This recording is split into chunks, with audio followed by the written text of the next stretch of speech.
साथ हैं कैबिनेट मंत्री डॉक्टर संजय निषाद। रुद्रपुर जा रहे हैं चूंकि वहां पर एक युवक की हत्या हुई है। निषाद परिवार का युवक है दीपू। दीपू की हत्या हुई है डॉक्टर साहब, और जो हत्यारे हैं उनको लेकर और आप परिवार से मिलने भी जा रहे हैं, तो किस तरह की शोक संवेदना उनके प्रति? देखिए, वो दीपू हमारे पार्टी का कद्दावर कार्यकर्ता था और हमारी पार्टी का धर्म बनता है कि उसके साथ खड़ा रहें और पीड़िताओं। समाज ने हमें जिम्मेदारी दी है कि सड़क से सदन तक हम लड़ाई लड़ें, तो हमारी जिम्मेदारी बनती है उसको। एक तो वो गंभीर विषय ये है कि वो बहुत बदमाश है जिसने हत्या की है। अभी छूट के आया था, उसने आशंका उसके घर के लोगों ने जाहिर किया था, लेकिन फिर भी उस पर कुछ कर्मचारी अधिकार मतलब पुलिस वालों की लापरवाही निकली। हत्या होने के बाद भी तुरंत उनका एफआईआर नहीं हुआ। बहुत फिर हमारे विधायक जी गए तो शायद हुआ, लेकिन ऐसे धारा में कर दिया कि जो संबंधित नहीं है, 302 छोड़कर 304 कर दिया। तो परिवार का मानना है कि हमें उचित न्याय मिले, तो उचित न्याय तभी मिलेगा जब उचित धारा में वो जाके ट्रायल होगा। तभी मैं जा रहा हूँ, संबंधित अधिकारियों से बात करूँगा, पीड़ित परिवार से बात करूँगा और फिर उनके बात को मैं अपने मुख्यमंत्री तक पहुँचाऊँगा। फिर उसमें जो भी दोषी होंगे उनके खिलाफ कार्रवाई कराई जाएगी। चुनाव बीत चुका है डॉक्टर साहब, कई सीटों पर बीजेपी को नुकसान हुआ। उसके बाद आगे 2027 का विधानसभा चुनाव भी है, तो किस तरह का नैरेटिव लग रहा है कि इस बार सेट होगा? चूंकि जो जातीय लड़ाई थी वो देखने में, जातीय वोट बैंक की जो लड़ाई थी वो लोकसभा चुनाव में देखने को मिली, तो अब क्या लग रहा है कि विधानसभा चुनाव में भी इसका असर दिखाई देगा, जो जातीय समीकरण है ये हावी होता हुआ दिखेगा? देखिए, हम हर जाति हर धर्म के हमारे क्योंकि सरकार में तो हम विकास और विचारधारा के आधार पर ही वोट ले सकते हैं और हर जातियों की सुरक्षा और सम्मान और उनकी समृद्धि के लिए हम सोच के उनको जोड़ सकते हैं और उसमें हम कामयाब हो रहे हैं। इसीलिए प्रधानमंत्री मोदी प्रधानमंत्री बने हैं। रही बात कुछ सीटों पर हारने का, तो उस पर हम लोग मंथन कर रहे हैं। नैरेटिव सेट कर विपक्ष जो है वो नैरेटिव सेट कर नीचे पहुंचाने में कामयाब होगा। हमारे कार्यकर्ताओं ने हमारे उदासीन रहे और उसको लाइट में लिया, इसलिए वो फाइट में आ गए और उसको रोकने का प्रयास नहीं किया। ऐसे में वोटरों को भ्रम और भ्रमित करने में कामयाब रहे और हम अच्छे चीज़ों को जो है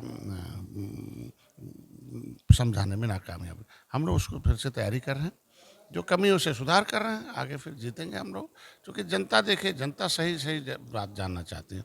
अब प्रधानमंत्री का वीडियो अब झूठ निकल रहा है, गृह मंत्री का वीडियो झूठ निकल रहा है, 403 संविधान बदल जाएगा झूठ निकल रहा है। तो ये चीज़ें सब उनके जितने लोगों को भ्रम पैदा किया था वो सब दूर होगा और जैसे लोगों को सुरक्षा सम्मान मिलेगा फिर हमारे साथ। अच्छा डॉक्टर साहब, देखा गया काफ़ी जिन सीटों पर जीत हुई है, चाहे वो बनारस की बात करें, गोरखपुर की, और अलग अगल बगल जिन सीटों में जीत हुई है, वोटों का अंतर कम हो गया। तो क्या लगता है ये जो झूठ जो आप बता रहे हैं उस इस विपक्ष ने जो लोगों के को बताया उसकी वजह से? उत्तर प्रदेश में एक तो 19% के आसपास जो है मुसलमान हैं, तो ये तो वो उनको एक करने में वो कामयाब हो गए। इससे पहले मुसलमानों के अंदर आएगा 1 लाख मिल जाएगा, तो 8,500 मिल जाएगा मुसलमानों में। सच्चर कमेटी के हिसाब से गरीबी बहुत ज़्यादा है, तो उस गरीबी का लाभ उन्होंने उठाया कि हम 10 किलो अनाज दे देंगे, करेंगे। दूसरा, और नान जात जो हमारी एससी जातियाँ थी, जो जातियाँ आरक्षण का लाभ ले चुकी हैं, जो सामाजिक न्याय समिति की रिपोर्ट के अंदर मिल्कमैन हैं लेदरमैन हैं, तो ऐसी दो जातियों के अंदर बहुत ज़्यादा भय पैदा किया गया कि अरे यार आरक्षण ख़त्म हो जाएगा, तुम कहाँ जाओगे। तो उन लोगों ने एक तरीके का मूवमेंट शुरू हो गया। अब उसके आधार पर हर जगह पर उसका नुकसान हुआ, हारा भी गया और कुछ जगहों पर जीत का अंतर भी कम हुआ और ये सब भ्रम अब धीरे धीरे टूट रहा है, तो फिर वापस आ रहा हूँ। अच्छा, अगर बात करें, अभी प्रधानमंत्री काशी गए थे जीत के बाद, पब्लिक ने, जनता ने उनका बड़े गर्मजोशी से स्वागत भी किया, लेकिन इस बीच जूते और चप्पल भी फेंक दिए गए, और अब राहुल गांधी इसको लेकर सुरक्षा में चूक बता रहे हैं, तो क्या आप क्या मानते हैं? अब देखिए, तो जांच का विषय है, क्या सही है क्या गलत है उस पर हम कुछ बयान नहीं दे सकते, लेकिन इतना कह सकते हैं कि आज भी मोदी की जो जो मोदी कहते हैं वो करते हैं। तो जब देश से, ये राष्ट्र का चुनाव है, राष्ट्रवाद का चुनाव है, बड़ी अभिशाप है इस देश में। पिछली सरकारें खाली हर पंचवर्षीय योजना में गरीबी बढ़ा रही थी और हमारी सरकार अब धीरे धीरे गरीबी घटा रही है। तो जो गरीबों का माखौल उन्हें मूर्ख बना के वोट लेने का काम करते हैं, तो वो पार्टियां आज के दिन में गरीबों के ऊपर इस तरीके का काम करें। तो मैं ये जानना चाहता अब आज के दिन में धीरे धीरे जो जैसे लोग गरीबी खत्म हो रही है, शिक्षा की तरफ आ रहे हैं। आप देखें होंगे दक्षिणी भारत में विकास हुआ है, चूँकि वहाँ शिक्षा का स्तर बहुत है। और बिहार और उत्तर प्रदेश में आप देखे होंगे कि किस तरीके से गरीबी है। आप कोरोना में देखे होंगे कि कोई बम्बई वाला आदमी इधर से उधर नहीं जा रहा, सब बम्बई दिल्ली से इधर आ रहे हैं। तो ये भी एक मामला है कि हमारे यहाँ कि लोगों के पास एकदम शिक्षा का बहुत अभाव है और रोजगार के साधन के अभाव हैं, स्वस्थ शरीर नहीं, मस्तिष्क। तो ये सारी चीज़ें हैं जिसका वो लाभ उठाते रहे हैं। तो लग रहा है यूपी बिहार में अभी भी रोजगार लोगों को मिलना जरूरी निश्चित रूप से उस पर हम लोग तैयारी कर रहे हैं और कामयाब भी हो रहे हैं। और हम लोग 1 ट्रिलियन इकोनॉमिक में आप देखें उत्तर प्रदेश अब सर्वोत्तम प्रदेश बना। हम अपने फिशरी सेक्टर को बता दूं कि हम एक छोटे से मंत्रालय को धीरे से 2 साल के अंदर पूरे प्रदेश देश भर में हमने 1 नंबर पर कर दिया प्रोडक्शन में। अब निगम भी करेंगे, अब हैचरीज को भी 1 नंबर पर करेंगे। हमारी इकोनॉमिक ग्रोथ 25% है। तो आप जहाँ कुछ भी नहीं था और इकोनॉमिक ग्रोथ हमारे 25% हो तो बहुत बड़ी बात है। तो अर्थव्यवस्था जो चौपट था 13 नंबर से हम 5वें लाए, अब तीसरे। तो जैसे अब तीसरे पे आएंगे तो जनता देखेगी मोदी क्या कर रहे हैं, क्योंकि ये चीज़ें अभी जब दिख जाएगा तो अपने आप जो नैरेटिव है विपक्ष का वो खत्म हो जाएगा। अच्छा लग रहा है अखिलेश राहुल ने चुनाव के पहले या फिर विपक्ष ने भ्रम फैलाया जनता के बीच में? वो तो झूठ, भाई देखो 70 साल से झूठ बोला हम गरीब संविधान का मुद्दा हो या फिर और मुद्दा। रूप से। वो देखिए इतना आप कहें कि जिसको प्रधान, अब हम प्रधानमंत्री हैं, गृह मंत्री हैं, हम लोग मंत्री हैं, मुख्यमंत्री हूँ, हम लोग तो झूठ नहीं बोल सकते ना।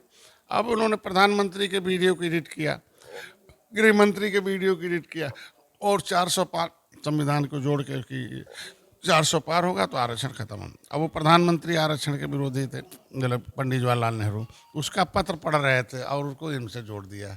गृह मंत्री उस मुस्लिम आरक्षण के विरोधी थे, उसे खत्म करेंगे, मुस्लिम शब्द हटाते हैं, कहीं आरक्षण खत्म करेंगे। तो ये चारे को नैरेटिव जो है बहुत योजनाबद्ध तरीके से पहुँचाएंगे और एक बार ही ऐसा काम किया जा सकता है। अब लग रहा है जनता भ्रम में नहीं आएगी 27?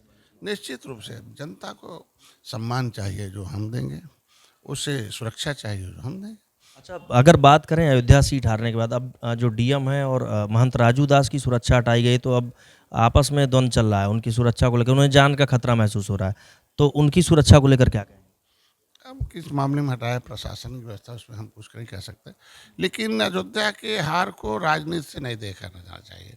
हार जीत जो ये जनता है, जनता के बीच में जनता को कौन फुसला लेता है, कौन बहका लेता है, ये भी अभी चल रहा देश में। जब तक शिक्षा पूरा न हो जाए, लोग शिक्षित न हो जाए, तो जब तक पॉलिटिकली ट्रेंड न लोग हो जाएं, तब तक लोग उसको धर्म से जोड़ना नहीं चाहिए। अच्छा डॉक्टर साहब अगर बात करें इधर लगातार पेपर आउट हुए और परीक्षा प्रश्न पत्र रद्द हुई परीक्षाएं, यूजीसी नेट की बात करें या नीट की बात करें, तो क्या मानते हैं कहीं ना कहीं चूक रह जा रही है या फिर जो एजेंसियां हैं वो कहीं ना कहीं असफल हो रही हैं? देखिए वो बड़ा गंभीर विषय है।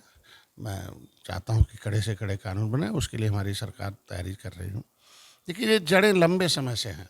पहले की सरकारों में ये छुप जाते थे, पहले की सरकारों में इनको संरक्षण मिलता था। हमारी सरकार में इनको सज़ा मिल रही है, जांच हो रहा, पकड़े जा रहे हैं, बाहर आ रहे हैं, अब इनके खिलाफ सज़ा।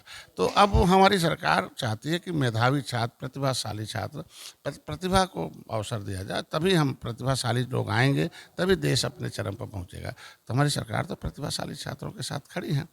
और इस तरीके पिछले सरकारों में किस तरीके नकल होते थे, कैसे क्या होता था, सबको मालूम है।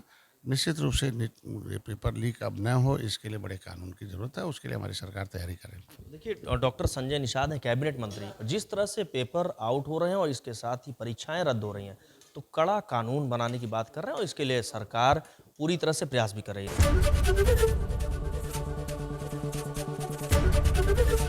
एबीपी गंगा, खबर आपकी, जुबान आपकी।